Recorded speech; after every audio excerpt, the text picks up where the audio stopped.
안녕하십니까. 계속해서 대구와 경북 지역 소식 전해드리겠습니다.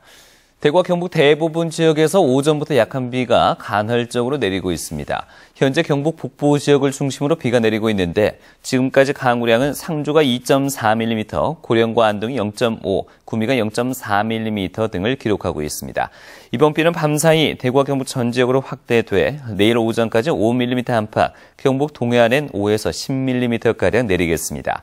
오늘 낮 최고 기온은 대구 16.1도, 포항이 19.2도, 안동 15.8도 등으로 어제보다 5, 6도 정도 낮았습니다. 대구 기상들은 내일 오전 비가 그친 뒤 모레 밤부터 다음 날까지 다시 비가 내릴 것으로 내다봤습니다. 지구온난화에 따른 기온 상승으로 경북에서도 1년에 벼농사를 2차례 짓는, 즉 같은 작물을 2차례 짓는 이기작 재배가 처음 시도됩니다. 성공할 경우 농가 소득에도 큰 도움을 줄 전망입니다. 한태영 기자가 보도합니다. 구미시 무을면의 한 논에서 이항기가 쉴 새 없이 돌아갑니다. 1년에 벼농사를 2차례 짓기 위한 모내기입니다. 경북 지역의 이모작의 벼농사의 경우 평균 6월 중순에 시작됩니다.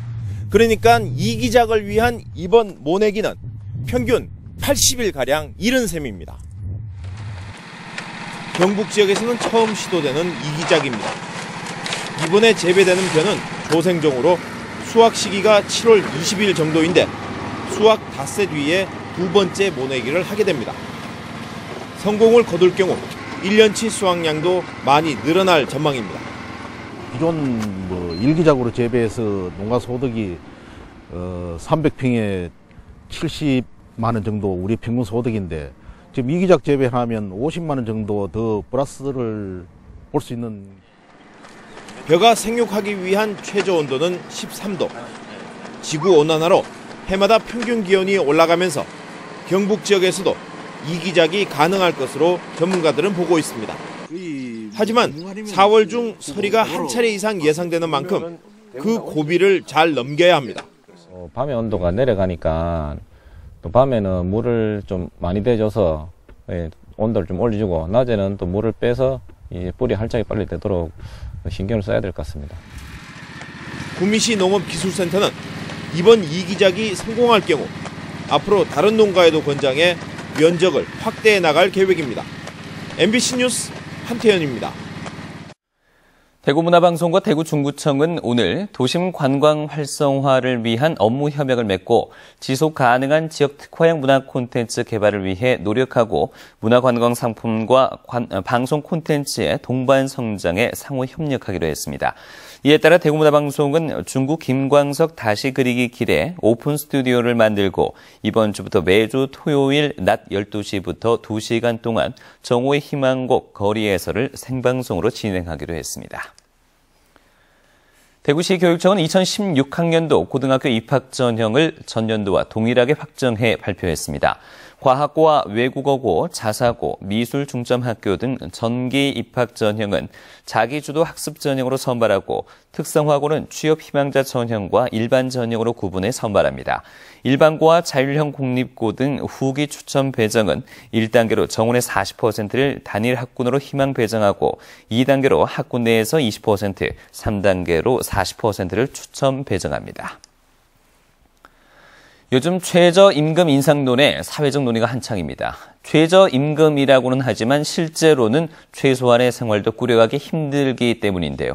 이조차 지키지 않는 곳이 지역에도 여전히 많습니다. 장미쁨 기자가 보도합니다. 포항의 한 편의점. 밤 11시부터 오전 8시까지 밤을 새워 하루 9시간이라는 아르바이트 짤입니다. 하지만 야간 수당은커녕 시급을 1,000원 넘게 깎습니다. 여기는 일반적인 게 아닙니다. 그러니까 일반적인 건 아까도 말씀하셨듯이 5천이나 아니면 그 다른 곳이나 4,000원, 4,200원 이렇게 최저임금 안 주는 곳이 보이죠. 근로계약서도 쓰지 않습니다.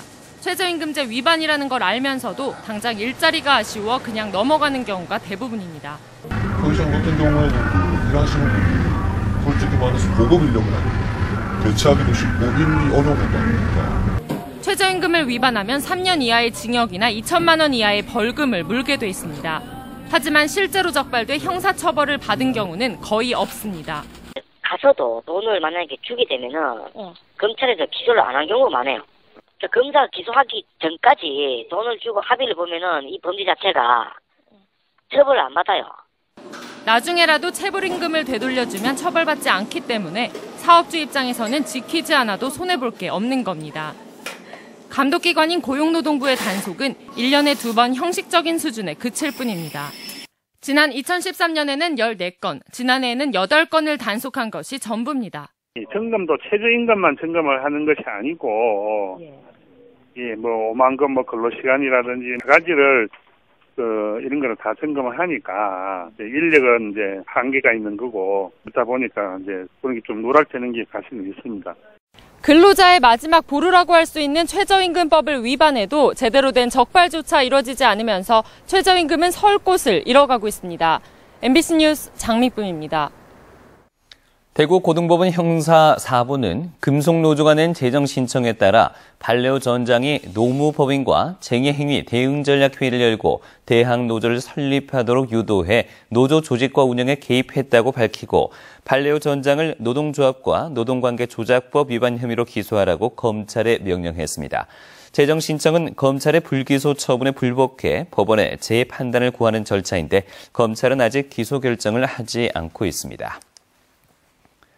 경상북도 의회는 다음 달 29일 일본 아베 총리 미국 의회 연설에 앞서 다음 달 23일 독도 선착장에서 도의원 60명 전원과 관계 공무원 등이 참석한 가운데 제277회 임시회 개회식과 1차 본회의를 열 계획이라고 밝혔습니다.